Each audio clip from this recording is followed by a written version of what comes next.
সালামু আলাইকুম শিক্ষার্থীরা, শিশির একাডেমিতে সবাইকে স্বাগত। আজ আমরা ষষ্ঠ শ্রেণীর স্বাস্থ্য ও সুরক্ষা বইয়ের 52 পৃষ্ঠার কাজটি সমাধান করব। এখানে কৈশোরের যত্নে আমার পরিকল্পনা।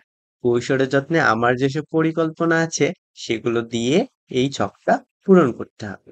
আর কৈশোরের যত্নে আমার যে পরিকল্পনা আছে সেগুলো পূরণ করার জন্য এখানে লক্ষ্য রাখতে হবে আমাদের পরিকল্পনায় যেন শারীরিক ও মানসিক দুটি বিষয়ই গুরুত্ব পায়। অর্থাৎ শারীরিকভাবে আমরা কৈশোরের যত্নে কি পরিকল্পনা করব এবং মানসিকভাবে আমরা কৈশোরের যত্নে যা পরিকল্পনা করব সেই তথ্যগুলো দিয়েই কিন্তু এই ছকটি পূরণ করতে হবে। এই ছকটি পূরণ করার পূর্বে তোমাকে পড়ে নিতে হবে এখানে ৪৮ পৃষ্ঠার কাজগুলো তোমাকে ৪৯ পৃষ্ঠার কাজগুলো তোমাকে পড়ে নিতে হবে। এখানে বয়ঃসন্ধিকালে শরীরের যত্ন ও পুষ্টি সম্পর্কে অনেক তথ্য দেওয়া আছে। যে তোমাকে শরীরের যত্ন ও পুষ্টি সম্পর্কে কি, কি করা লাগবে? নিয়মিত গোসল, পরিষ্কার কাপড়-চোপড় পরতে হবে। বয়ঃসন্ধিকালে মেয়েদের শরীরের যত্ন কিভাবে নিতে পারো? বয়ঃসন্ধিকালে ছেলেদের শরীরের যত্ন কিভাবে নিতে পারো? সেগুলো এখানে দেওয়া আছে।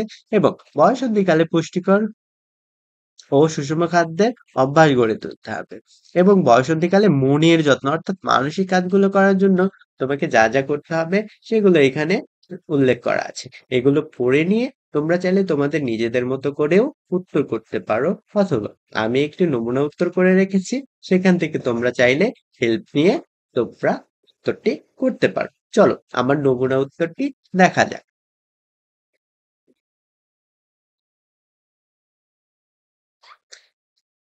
নিজেকে শারীরিকভাবে সুস্থ ও ভালো রাখতে আমার পরিকল্পনা।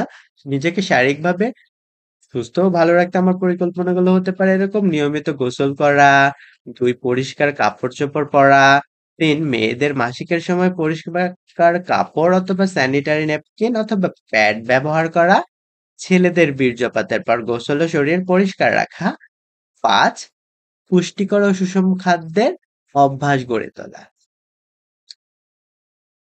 নিজেকে মানসিকভাবে সুস্থ ও ভালো রাখতে আমার পরিকল্পনা: ১ বয়ঃসন্ধি নিয়ে অহেতুক ভয় বা দুশ্চিন্তা করা যাবে না।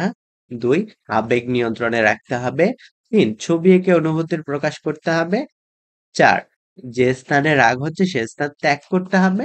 ৫ নির্ভরযোগ্য কারো বা বিশ্বস্ত কারো সাথে মনের কথা খুলে